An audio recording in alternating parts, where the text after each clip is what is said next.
In today's video, I'm going to be sharing my top tips for how to run a videography business, how to get clients as a videographer, and all of the things. I'm Amanda Horvath, and I'm all about helping business owners and entrepreneurs leverage the power of video without breaking the bank or taking up tons of their time. So if you're looking to use video in your strategy this year, then be sure to subscribe and click the bell to be notified every time I release a new video.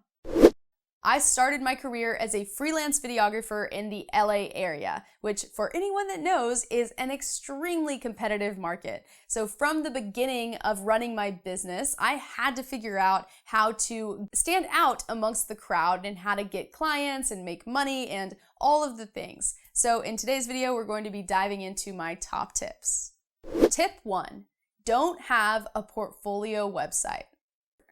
Almost every single videographer out there, when you go to their homepage, is just a bunch of videos that they've already done. And this is a great way to fit in and not stand out from your competition. So if you really want to stand out, then I highly recommend treating your website like a business. When someone clicks on and opens up 5 different tabs of videographers near them, how are you going to speak to that customer in their needs? So if you do a specific kind of video, then call that out when they land on your homepage. So for example, for me, I said every business needs a video. And that was the first word that was on, or first sentence that was on there that would catch their attention. So if someone was opening up these different tabs to look for a wedding videographer, they immediately knew that I wasn't their fit.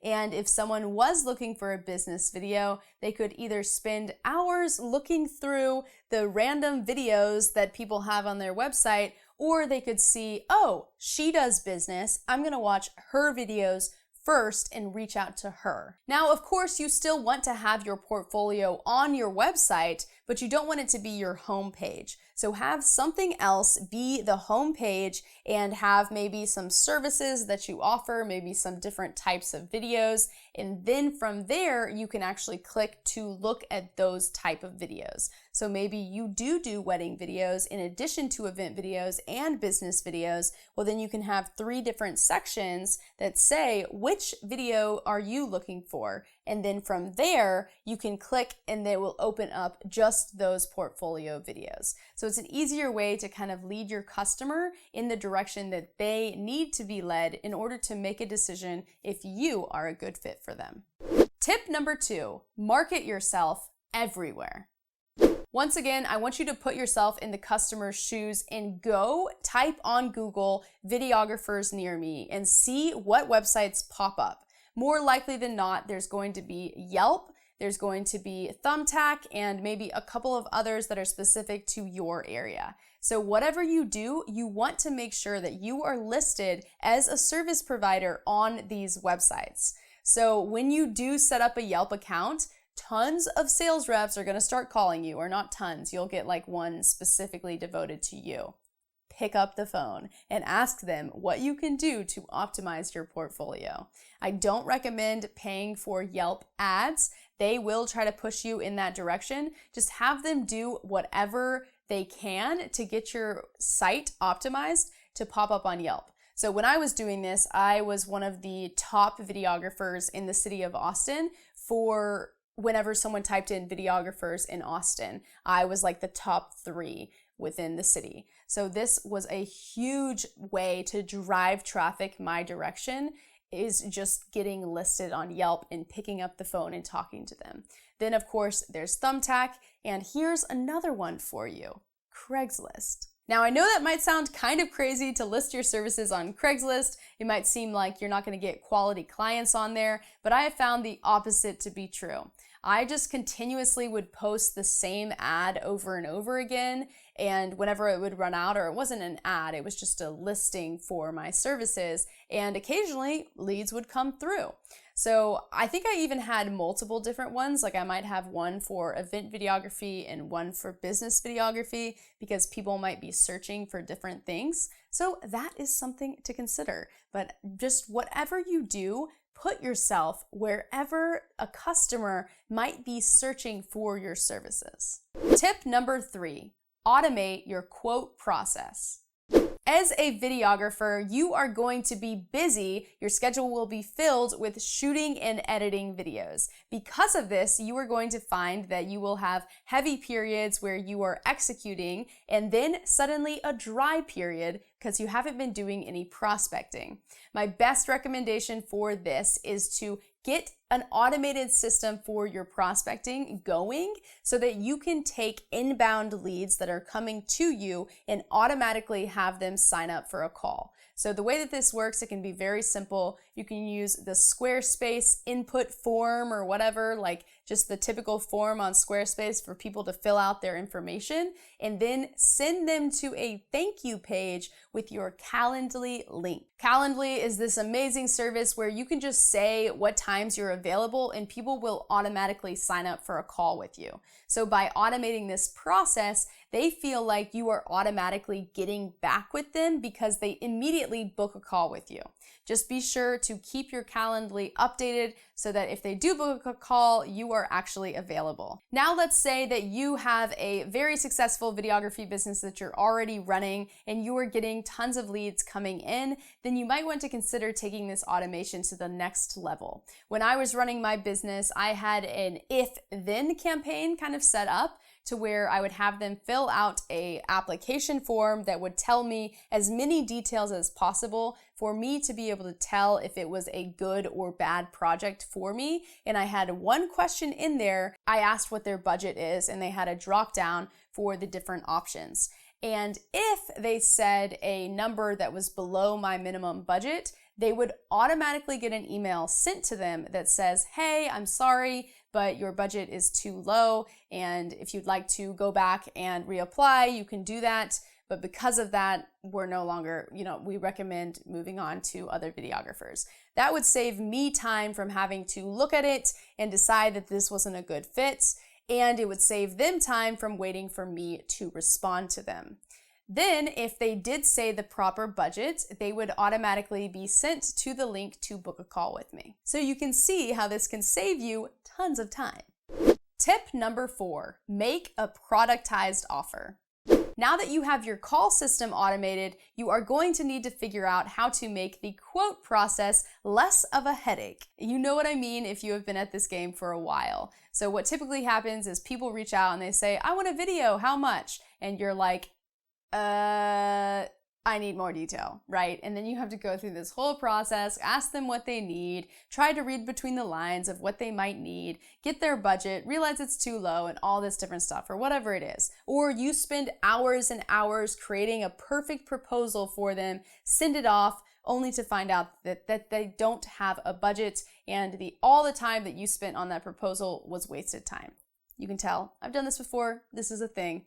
But the way that you avoid this is to actually get rid of writing proposals altogether. You are the professional and you should be able to forecast the needs of your customers. Now I'm going to take a time out right here and say that if you don't have a way to project what their needs might be, then I highly recommend checking out some of the videos on my channel because I am speaking specifically for business video strategy, and you can just take the strategies that I've laid out and create productized offers from them. So for example, maybe you do Instagram highlight stories and you take and do some sort of package that is you showing up for an hour and creating an epic vertical video highlight story for their Instagram, or you might do a brand video or a testimonial package or Facebook ads or anything like that. You can come up with whatever that productized offer is and how much it costs. And then when they ask for a proposal, you just say, I actually don't do proposals. These are the services that I have to offer,